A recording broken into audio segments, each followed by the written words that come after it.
Fique à vontade, vem para cá. Nós vamos receber o servo do Senhor, que vai ministrar a palavra do Senhor e também passar para nós sobre o projeto que ele está fazendo lá nas aldeias, amém? Vamos aplaudir a Jesus bem forte, bem alegre as palmas.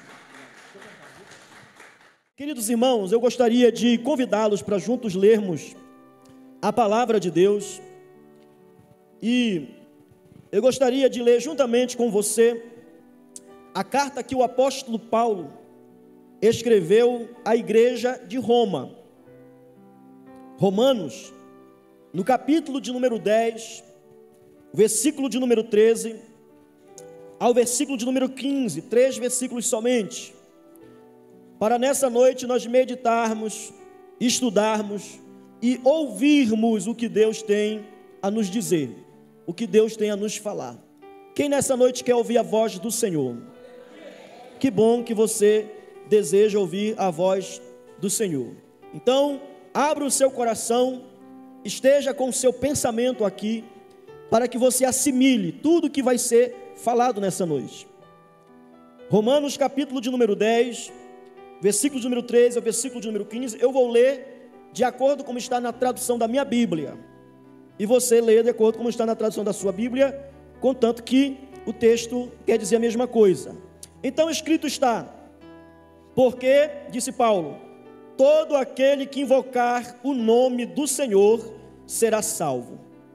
Como, pois, invocarão aquele em quem não creram? E como crerão naquele de quem não ouviram falar? E como ouvirão se não há quem pregue? E como pregarão se não forem enviados? Assim como está escrito: quão formosos os pés dos que anunciam coisas boas. Senhor, diante da tua presença, nós nos colocamos nessa noite em oração, pedindo que o teu Santo Espírito nos conduza na ministração das sagradas letras, das sagradas escrituras, da palavra de Deus. Que o Senhor nessa noite venha, Senhor, com a tua graça maravilhosa, não só sobre a minha vida, que sou apregoeiro desta palavra, arauto do teu reino nesta igreja, mas que os que aqui estão, os que vieram nessa noite e os que estão, Senhor, a ver, Senhor, esta mensagem, Senhor, a ouvir esta mensagem por meio das redes sociais, ou que terão acesso a ela, possam ser tocados por Ti, possam ser despertados para a tarefa missionária, para a urgência da obra missionária na face da terra, Senhor. Em nome de Jesus, põe o Teu temor nos nossos corações, põe nessa noite amor em nossos corações, pela Tua palavra e pela mensagem que dela será extraída, Senhor. Obrigado, Senhor. Permanece conosco nessa noite, em nome do Senhor Jesus Cristo. Amém. Os irmãos podem tomar os seus assentos. Eu quero nessa noite vos trazer uma palavra sobre o seguinte tema: a lógica missionária do apóstolo Paulo. Você pode me ajudar repetindo esta frase? A lógica missionária do apóstolo Paulo. Acredito que todos nós que aqui estamos somos sabedores de que o homem chamado Paulo, também que tem por nome Saulo, foi um grande perseguidor da igreja cristã na sua primeira era. Esse homem que foi perseguidor da igreja pelo simples fato de ser alguém que achava que estava agradando a Deus, pois a perseguição que Paulo impetrou sobre aquela igreja que estava em formação, que estava iniciando os seus primeiros passos, chamada de igreja primitiva, ele impetrou essa perseguição por achar que estava agradando a Deus, pois ele considerava aquele movimento cristão uma seita na sua época.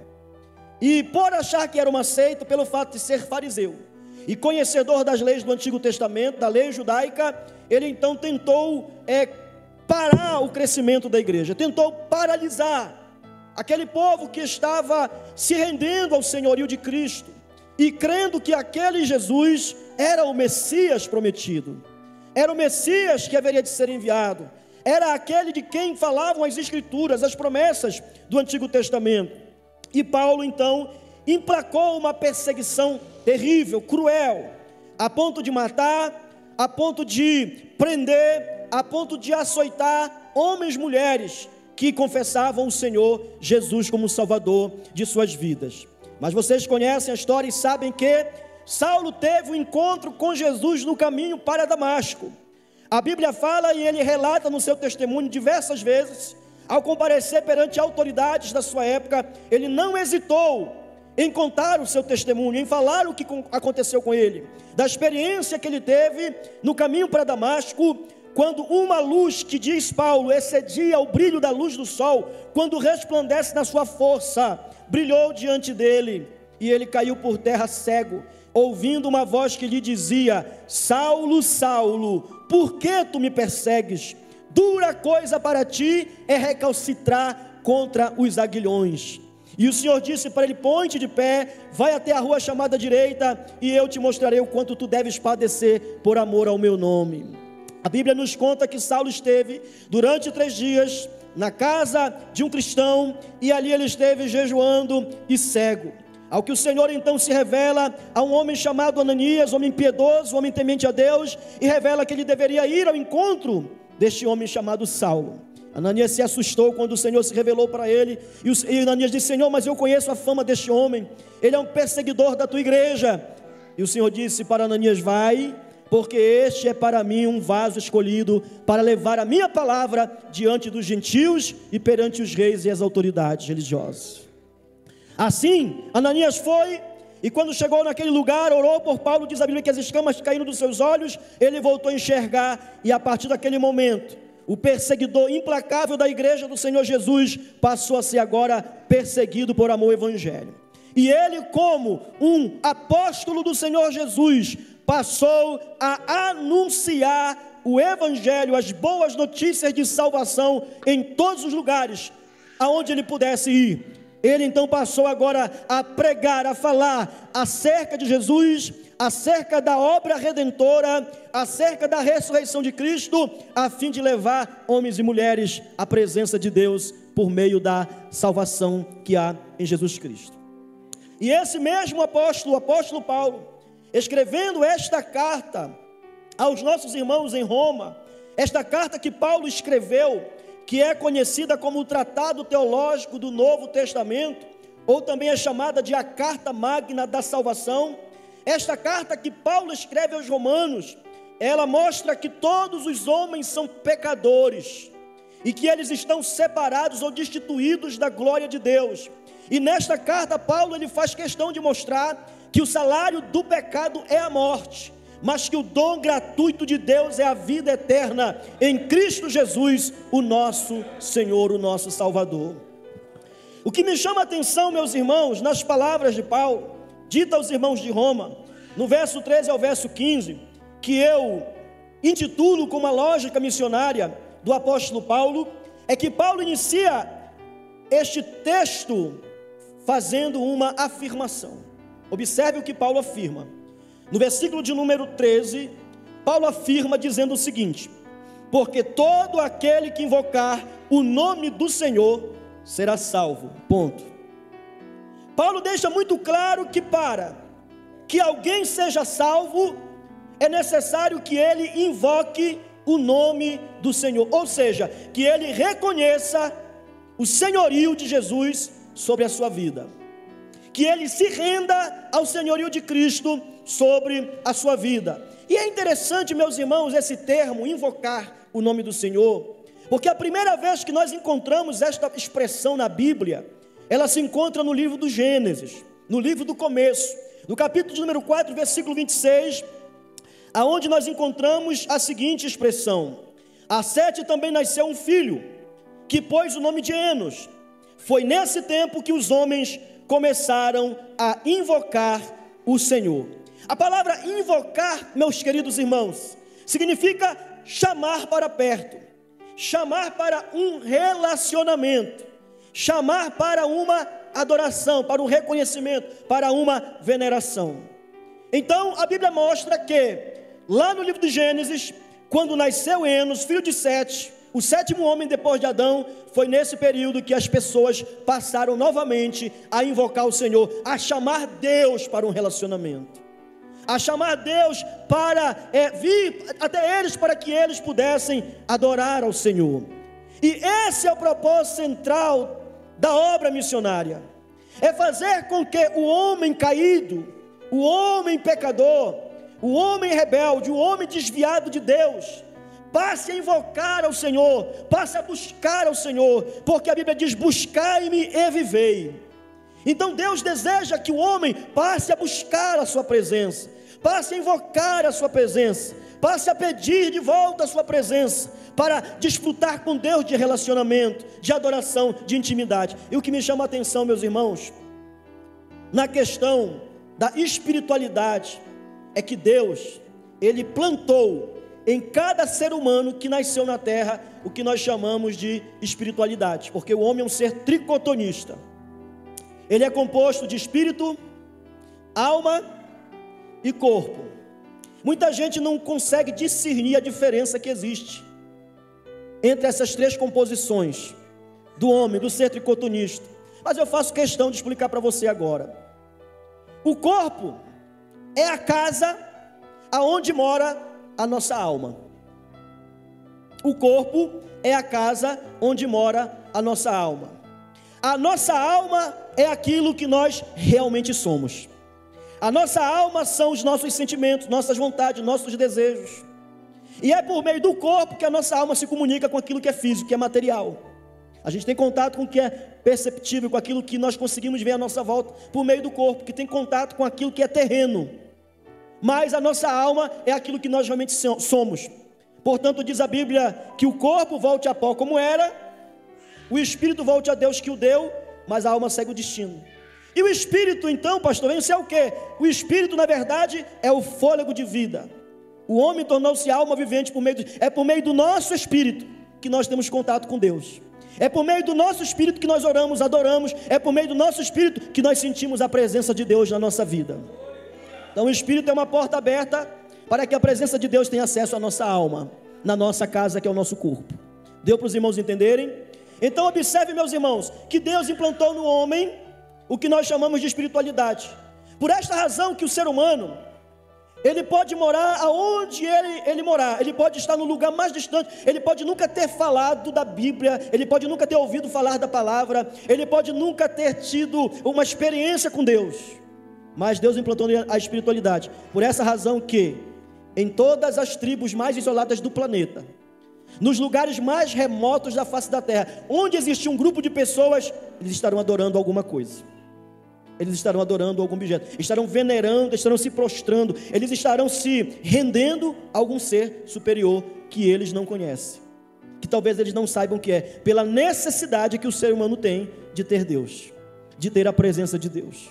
Então, o homem, querendo ou não, ele sempre vai adorar alguma coisa.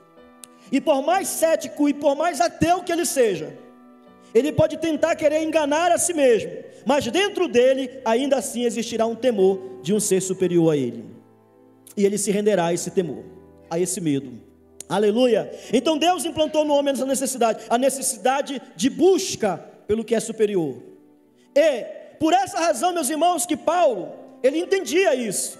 Quando Paulo esteve em Atenas, a Bíblia fala que ele ficou escandalizado em ver a cidade tão entregue à idolatria, a ponto de eles terem milhares de altares. E Paulo, testificando a eles, disse: andando na vossa cidade, vi entre vossos altares um altar a um Deus chamado ao Deus desconhecido. E é exatamente esse Deus que vocês não conhecem que eu quero apresentar a vocês, aqui. Paulo estava dizendo para aquele povo: eu quero apresentar a Deus, para vocês, o Deus que vocês não conhecem, o Deus desconhecido, o Deus verdadeiro. Aleluia! Porque o homem tem necessidade de conhecer a Deus. A palavra de Deus nos mostra, irmãos, no livro de Atos dos Apóstolos, capítulo 4, versículo 12. Pedro, ele nos fala dizendo: porque também debaixo do céu nenhum outro nome há dado entre os homens, pelo qual importa que nós sejamos salvos. Então, meus irmãos, não há nome nenhum pelo qual os homens serão salvos, a não ser pelo nome de Jesus, através do Salvador que é Cristo, bendito seja o nome do Senhor Jesus.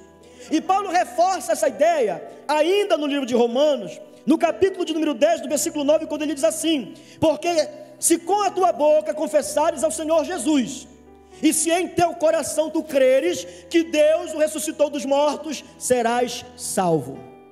Porque com o coração se crê para a justiça, mas com a boca se faz confissão para a salvação.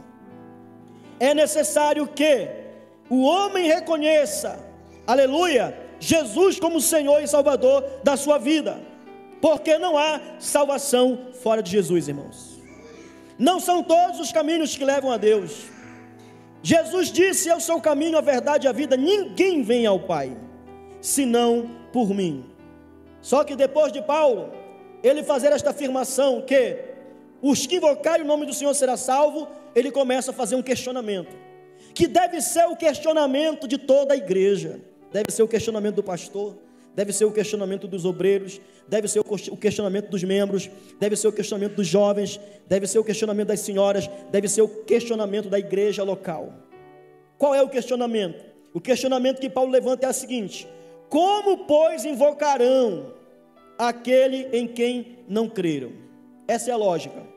Como é que um grupo de pessoas que não conhecem Jesus vão invocá-lo, se primeiro não crer nele, se primeiro não acreditarem que ele existe? Paulo basicamente questiona, meus irmãos, que é impossível que alguém seja salvo se primeiramente não crer no Senhor Jesus. Ninguém pode invocar o nome do Senhor sem primeiro crer nele. Vocês lembram do episódio do carcereiro, no capítulo 16 do livro dos Atos dos Apóstolos, quando ele intenta se matar, pensando que os presos haviam sido soltados, e ele tenta se lançar sobre a sua própria espada, e Paulo, soltando, disse assim: não te faças isso, porque todos estamos aqui. E aquele carcereiro então se volta para Paulo, porque ele ouvia quando Paulo orava à meia-noite, quando ele cantava louvores a Deus, e ele então pergunta para eles: senhores, o que eu posso fazer para ser salvo? Ao que Paulo então responde: crê no Senhor Jesus, e serás salvo, tu e a tua casa. Hebreus capítulo 11, versículo 6 está escrito que é necessário que aquele que se aproxima de Deus creia que Ele existe e que Ele é galardoador daqueles que lhe buscam. Queridos irmãos, não há salvação sem Jesus. João 3,18 está escrito: quem crê nele não é julgado, mas quem não crê já está julgado, porque não crê no nome do unigênito Filho de Deus. Quantos aqui creram em Jesus? Quantos aqui confessaram Jesus? Quantos aqui têm fé em Jesus? Será que nós temos que ser egoístas a ponto de acharmos que a salvação é só para nós? Quando que existem milhares de pessoas que nunca ouviram sequer falar do nome de Jesus? Deixa eu trazer para você uma informação. Nós vivemos num país onde a maior parte da população tem acesso, tem informação nas redes sociais, através da rádio, dos meios de comunicação. Elas podem ouvir o evangelho toda hora.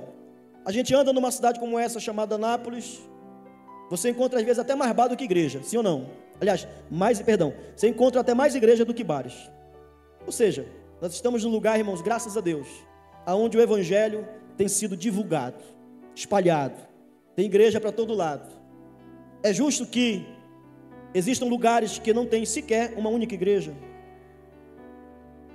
Então escute o que eu vou falar para você nessa noite. Você acredita que mesmo nós possuindo todos os meios de comunicação possíveis, todas as pessoas no país em que nós vivemos já ouviram falar de Jesus? Você acha que todo mundo já ouviu falar de Jesus? Eu quero trazer uma informação para você. Vocês sabiam que no Brasil nós somos cerca de 344 etnias indígenas? 344 povos indígenas. E você sabia que desses 344 povos indígenas, 121 etnias são consideradas pouca ou não evangelizadas, sem acesso ao evangelho, sem conhecimento do que eu estou falando para você, sem uma única porção na sua própria língua? Agora, para para nós estarrecermos mais ainda. Você sabia que existem 95 etnias indígenas no Brasil que nunca sequer ouviram falar do nome de Jesus? E você acha justo eles morrerem, irem para o inferno sem conhecer Jesus? 95 etnias que nunca ouviram falar do nome de Jesus. Eu moro, irmãos, num estado chamado Amazonas, cuja capital é considerada uma das capitais com o maior número de evangélicos do Brasil. Manaus é considerada uma das capitais com o maior número de evangélicos do país. Mas vocês sabiam que o estado do Amazonas é considerado um dos estados menos evangelizados? Aí você pergunta, como é que pode isso se Manaus é a capital e o Amazonas é considerado um dos estados menos evangelizados? Eu vou explicar para você. Acontece que dentro do Amazonas existem cerca de 30 mil comunidades ribeirinhas. O que são as comunidades ribeirinhas? São pessoas que moram em lugares de difícil acesso, às margens dos rios, que não tem acesso terrestre, que você não chega de moto, de carro, que você chega ou de barco, ou de canoa, ou de avião, ou de helicóptero. Então, das 30 mil comunidades ribeirinhas existentes no Amazonas, estima-se que 10 mil comunidades ribeirinhas não têm a presença de um único evangélico sequer, de um missionário, não tem a presença de um pastor, não tem a presença de uma igreja evangélica, não tem a presença de Deus. Isso deveria nos estarrecer. Isso deveria nos fazer pensar profundamente. O que a igreja está fazendo? Será que a igreja brasileira está fazendo missões? Ou ela está interessada em fazer concorrência? Porque enquanto existe uma briga louca nas cidades por espaço de igreja, existem lugares que não tem uma igreja. Ou quando tem, não tem uma cadeira dessa que você está sentando aí. As nossas igrejas mesmo, por exemplo, pastor, a gente senta em cima de madeira, de tábua, porque nós não temos condições de comprar uma cadeira como essa. Então, queridos irmãos, isto é um alerta para a igreja. E eu quero agora entrar em um outro questionamento que Paulo faz. Paulo pergunta assim: como crerão naquele de quem nada ouviram falar? Como é que eu quero que um indígena que nunca ouviu falar de Jesus creia em Jesus, se ele nunca ouviu falar dele, pastor? Como é que eu quero que um ribeirinho desse que mora nos lugares mais longínquos do Amazonas, nos lugares de difícil acesso, creia em Jesus, se ele não está ouvindo falar no que Jesus quer fazer na sua vida? Como teremos conhecimento de um fato, meus irmãos, se não tivermos notícia, se nada nos foi informado, se não chegou ao nosso conhecimento? Como é que nós vamos saber de algo que nós não foi repassado nenhuma informação, nenhuma notícia? E Paulo me chama a atenção no livro de Romanos ainda, capítulo 15, versículo 20, quando ele mostra qual que era a sua preocupação. Olha só, o maior apóstolo do século, de todos os tempos, o maior plantador de igreja de todos os tempos, o maior missionário depois de Jesus no Novo Testamento, nos fala o seguinte: deste modo, olha que sentimento Paulo tinha no seu coração: deste modo, esforçando-me para anunciar o evangelho, não onde Cristo houvera sido anunciado, para não edificar sobre fundamento alheio. O que Paulo está dizendo? Eu vou me esforçar para me levar o evangelho aonde Jesus ainda não foi anunciado. Eu quero levar essa mensagem lá onde ninguém ainda ouviu falar. Este devia ser o sentimento, irmãos, de todas as lideranças das igrejas no Brasil. Esse devia ser o sentimento, de levarmos Cristo aonde Ele não existe, onde Ele não tem sido anunciado. Porque uma das maiores preocupações, infelizmente, que talvez não é a realidade dessa igreja, mas uma das motivações de muitos líderes é não fazer esse tipo de trabalho em lugares como esse. Sabe por quê? Porque não tem retorno. Não há retorno financeiro imediato. Não é como eu começar uma igreja no centro da cidade. É diferente. Lá eu vou gastar, lá eu vou investir, lá eu vou enxertar, e o gasto não é barato. É mais caro fazer missões no Amazonas do que fazer missão em qualquer lugar do mundo, do planeta, porque é caro. O investimento é alto, é pesado. e as igrejas não querem investir. Queridos irmãos, é necessário nós revermos os nossos conceitos como igreja missionária. A igreja brasileira, ela está um pouco fora do trilho daquilo que Deus deseja que ela esteja, como uma igreja agenciadora de missões, como agência do céu na terra. A igreja precisa rever os seus conceitos. Em 2 Coríntios capítulo 10, versículo 16, Paulo diz assim mais uma vez: para anunciar o evangelho nos lugares que estão além de vocês, e não em campo de outrem, para não nos gloriarmos no que já estava preparado. Paulo está querendo dizer aqui, olha, eu quero anunciar o evangelho muito além, em lugares aonde não existe, lugares aonde o evangelho não foi anunciado, lugares que já estão preparados. Eu quero ir mais além, eu quero alcançar os confins da terra, eu quero ir lá aonde alguém ainda não ouviu falar de Jesus. É isso que Paulo está dizendo, e esse deveria ser o sentimento de cada um de nós, de cada líder, de cada pastor, de cada obreiro. Irmãos, você sabe que nós somos 18 bilhões de seres humanos na face da terra, sim ou não? 18 bilhões de seres humanos na face da terra. E você sabia que ainda existe 3 milhões de pessoas que não ouviram ainda nada sobre Jesus? E mais triste saber que a Coca-Cola, pastor, é mais conhecida que Jesus em muitos países, aonde a palavra de Deus não foi anunciada. Apenas 3% dos obreiros no mundo todo, irmãos, estão entre os não alcançados. Nós temos muitos obreiros, muitos obreiros. Eu vou em convenções, às vezes, eu sou convidado para ir em convenções, eu participo, e eu fico observando de longe, assim, olhando, né? Vários pastores sendo consagrados, vários evangelistas sendo consagrados, vários obreiros sendo consagrados, vários missionários sendo consagrados. Eu não vejo um sendo enviado para lugares aonde Jesus não está sendo anunciado.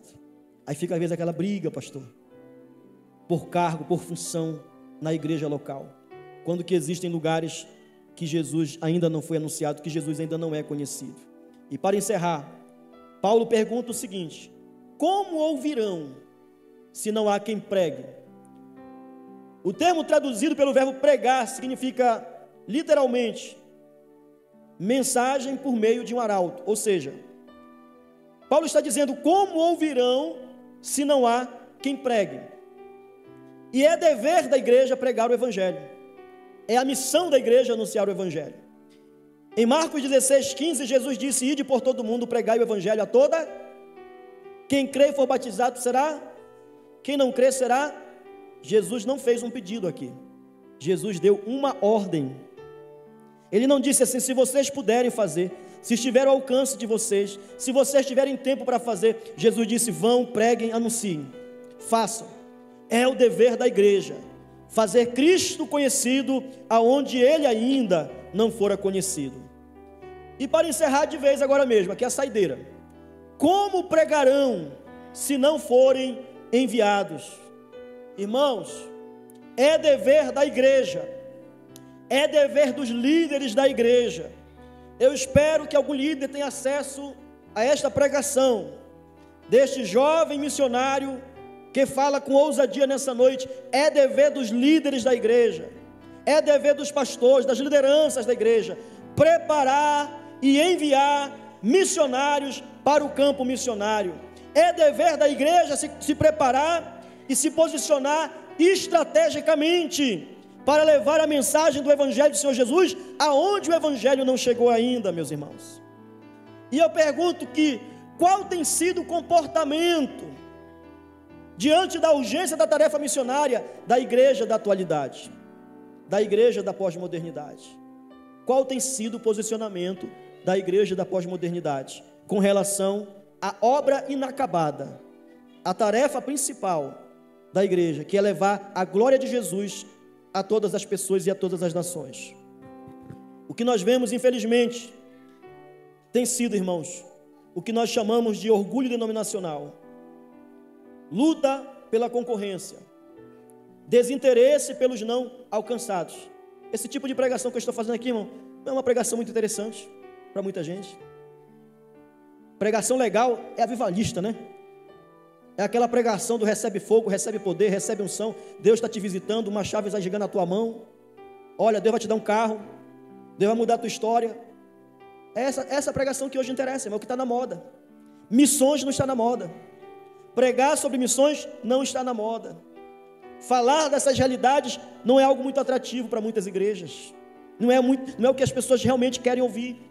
Porque as pessoas estão acostumadas, infelizmente, com umas mensagens que massageiam o ego, mensagens triunfalistas. Agora, quando a gente entrega uma mensagem que fala sobre a responsabilidade que cada um temos de anunciar o Evangelho, a gente às vezes não quer ouvir. Por quê, meus irmãos? Porque é uma cobrança. E essa cobrança não é eu que estou fazendo, é a palavra de Deus. De alguma maneira você pode se envolver com a tarefa missionária. Comece orando. Comece orando e perguntando para Deus: Senhor, o que eu posso fazer em relação à obra missionária? Ore para que Deus levante missionários. Jesus disse: a seara é grande, mas poucos são os ceifeiros ou os trabalhadores. Mas ele disse: rogai ao Senhor da seara para que envie trabalhadores para a seara. Olha, irmãos, no Amazonas a seara é muito grande. Eu trabalho num braço de rio, no único braço de rio, que tem mais de 55 aldeias. Era 49, pulou para 55 agora. E nós só trabalhamos com 5. Por quê? Porque a gente não dá conta de trabalhar com as outras. É muita demanda. Embora eles peçam para a gente ir, a gente não consegue às vezes chegar lá. Porque falta trabalhadores. Falta pessoas para nos ajudar. Então, a minha oração é para que Deus desperte a igreja cada dia mais a se envolver com a obra missionária. Meus irmãos, quem desejar conhecer um pouco mais desse trabalho que nós estamos realizando ali no Amazonas, e se você quiser se envolver de alguma forma com esse projeto, se você quiser ser um parceiro nosso, orando, contribuindo, ou até mesmo indo lá, as portas estão abertas. Por onde eu passei, tem igrejas que já estão se mobilizando para ir lá. Tem irmãos que já se interessaram, tem gente fazendo grupo. Hoje mesmo nós soubemos que tem uma igreja lá em Caldas Novas, uma congregação pequena em Caldas Novas, que já tem 6 casais se organizando para irem lá conosco, passar uns dias nos ajudando na obra de Deus ali. Olha só que maravilha, irmãos, que bênção. Então essa é a nossa oração, amém? Então, se os irmãos quiserem conhecer um pouquinho mais do nosso trabalho, irmãos, a minha esposa, ela tem uns folders como esse aqui, ó, Projeto Teneterrara. Aqui temos várias informações sobre o nosso projeto, as principais metas do projeto. Temos aqui as nossas redes sociais, onde você pode acompanhar no Instagram o que está acontecendo. Se você entrar lá, você vai se surpreender. Então, os irmãos que quiserem conhecer mais, a gente vai disponibilizar, amém?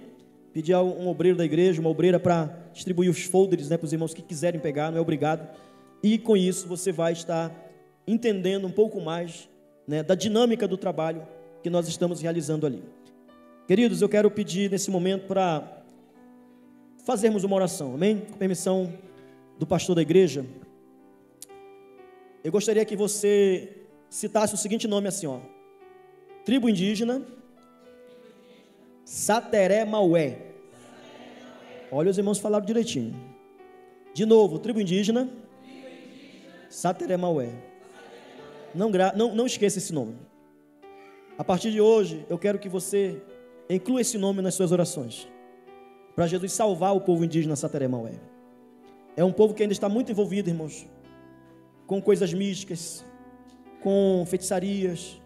E a gente precisa que Jesus liberte, salve, e que o Espírito Santo convença do pecado, da justiça e do juízo. Agora fale outro nome assim: Projeto Missionário Teneterrara. Eu quero que você ore por esse projeto todos os dias, ou quando você lembrar. Amém, meus irmãos? Nós somos carentes das vossas orações, que vocês possam estar orando. Vamos orar nesse momento pela tribo Sateré Maué e pelo projeto Teneterrara. Amém? Senhor, no nome de Jesus, nós mais uma vez oramos ao Senhor, porque já estamos na Tua presença. Queremos Te apresentar, Senhor, o povo da tribo Sateré Maué. Pedir ao Senhor a salvação da tribo Sateré Maué. Pedir ao Senhor que os corações dos irmãos Sateré Maué se abram para o Evangelho, e eles compreendam o Evangelho, e que a luz do Evangelho chegue, Senhor, no seu entendimento, para que eles possam se render a Jesus. Também oramos, meu Pai, pelo projeto missionário Tenente Rara Alfa, pelas atividades que nós temos ali realizado, para que o Senhor nos dê graça, sabedoria, direção, discernimento, inspiração e recurso, Pai, para darmos continuidade à obra iniciada, a obra em andamento naquele lugar. Obrigado, Senhor, pela oportunidade de estar aqui nesta igreja, trazendo estas informações para o teu povo neste lugar, pois eu creio que eu posso contar com pessoas, Senhor, que aqui estarão na retaguarda, nos cobrindo de oração. Obrigado pela vida do pastor Lindomar, Senhor, que carinhosamente, Senhor, sediou o espaço deste tempo para falarmos desse trabalho. Recompensa teu filho e abençoa teu filho para a glória do teu nome. Obrigado, Senhor, nós te pedimos, nós te louvamos e nós te agradecemos. Amém. Amém, meus irmãos? Waco Carrató, muito obrigado. Tupã Rua, Deus abençoe a todos. Amém.